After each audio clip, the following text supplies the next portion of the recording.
Every Sunday, the pastor would stand at the front of his church and with a booming voice finish his rousing sermon with a plea. Each week I go to a nearby town and serve the poor, the oppressed, and the downtrodden. What do you do?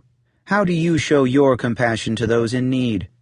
People would applaud the minister's closing remarks, and everyone would wave him off at the end of the service as he hurried away in his little car. The truth, however, was that each week he would go to a golf course and play a leisurely 18 holes away from his congregation, family, and friends. This deception had been going on for years, but eventually it came to the attention of some angels. They were furious at his lies and reported the situation directly to God.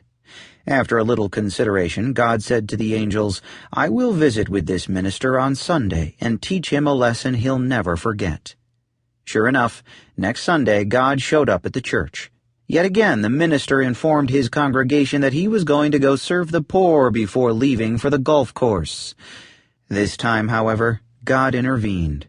When the minister took his first shot, the ball took off, flew through the air, bounced onto the green, and dropped into the hole. The minister was amazed. At the second hole, the same thing happened, and the third, and the fourth, right through to the last hole. With his last stroke, the minister sliced the ball badly, but still it curved around and, like all the others, found the hole in one. All the while the angels in heaven watched what took place in utter disbelief. By the time God returned, they shouted, "I thought you were going to punish the minister for all his lies, but instead you gave him the perfect round of golf." "That may be true," replied God with a smile, "but ask yourself this. Who is he going to tell?" I desire your desire. Believing that there is some supreme being above and beyond the world we experience, a being who loves us and cares about what happens in our lives, is natural. We want to believe. To understand this, let us reflect upon the nature of desire. Most of us will agree that the things we love are not as important to us as the people we love. We desire a myriad of things in life, such as wealth, health, and longevity, but in the midst of these, we will be quick to point out that our loved ones stand over and above them all. Those few individuals who bring life and light to the very depths of our being elicit the most profound and intense longings in our heart. And yet, true as this description may be, it is also incomplete and inadequate. For when we speak of those we love as more desirable than everything else that might capture our attention, we end up subtly placing them on the same level as everything else we desire.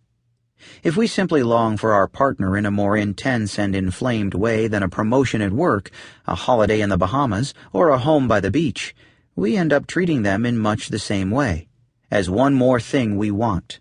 Such a description of those we love, while disguising itself as a compliment, does them a profound injustice, failing to delve into their unique and transcendent place in our life. For our desire for those we love is not merely superior to all other desires, it is of a fundamentally different kind.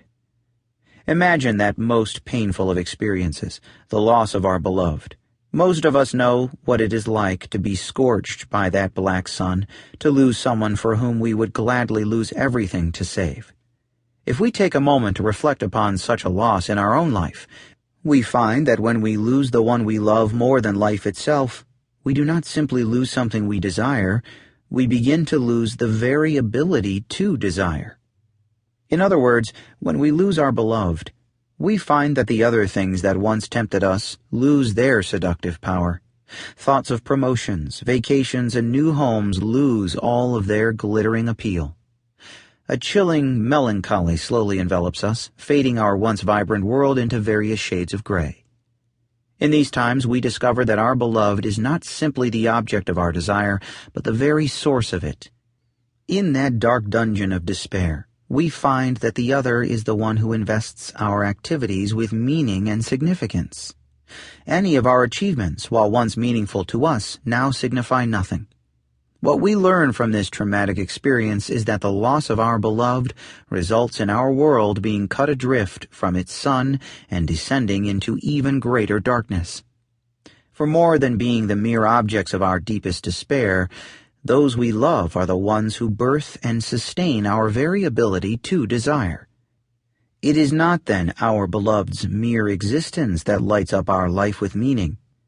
It is our beloved's desire for us that has this luminous effect.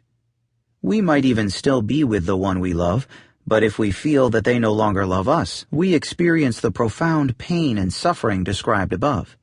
In contrast, the one we love may be far away, and yet their longing and desire for us can sustain us in their absence. So then, what I really desire, is the desire of those I desire.